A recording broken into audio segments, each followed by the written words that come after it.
Where do you think you're going? You're off to look for Kai, aren't you? Well, I'm coming with you. Oh, hello, Veronica. What are you doing out here? Oh, those stupid fishermen said the party was only for grown-ups, so they couldn't let me in. Is every bar in the world full of stubborn idiots or something? Anyway, you're going to look for Kai, aren't you? I've got nothing better to do, so I might as well join you.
Sorry, but I'm not the man from your story.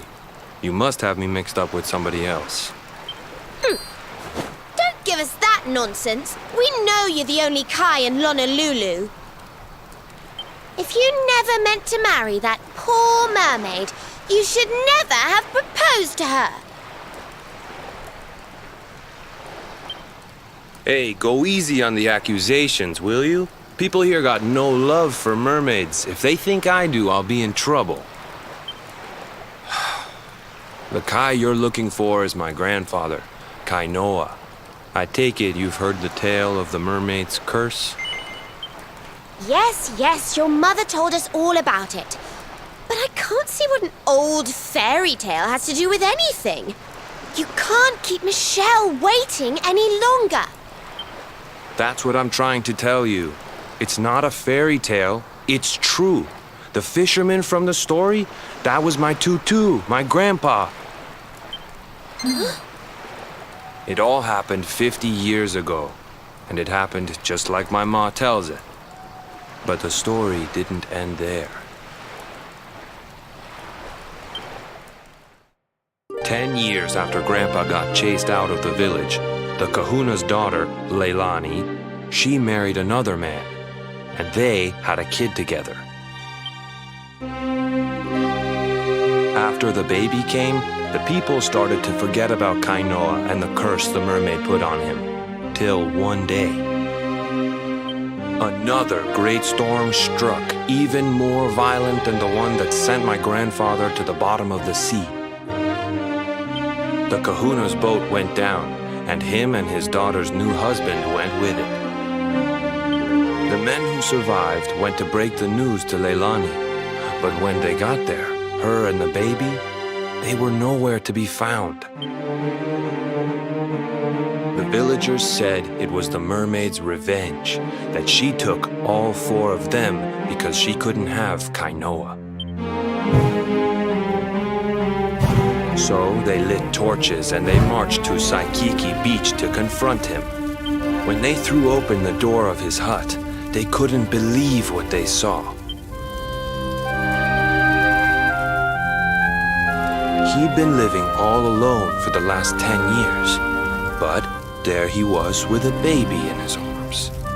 And the baby, it was dripping with water.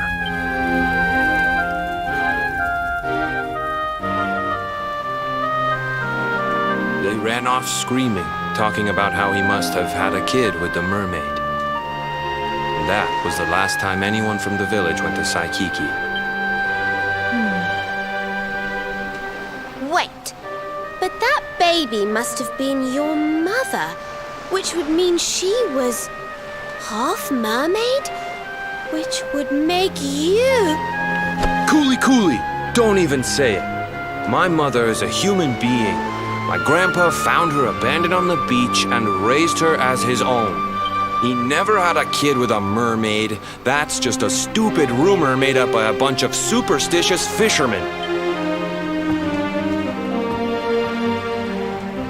If that mermaid really is still out there somewhere waiting for Grandpa, there's something I want you to give her. Meet me on Saikiki Beach.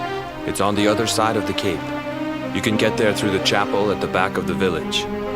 I'll leave the door unlocked.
This veil was my tutu's.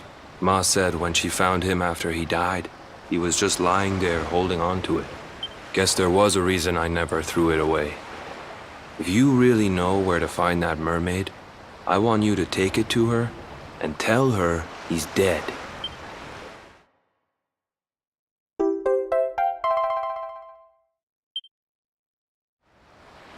Look, I'm sorry if I was kinda short with you back there. But it hasn't been easy for me and my ma. After Grandpa died, they let her go back to the village and marry a local guy. But it didn't stop folks. But she rose above it, turned it into that story show of hers. And now that's how she makes her living. She's a smart woman. Tough, too. I hate that mermaid for what she's put us through. And I don't want my kids to suffer like we have. The kahuna's finally letting me sail with the other men. The curse is nearly undone. Please, take the veil and let that be an end to it.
else wants some?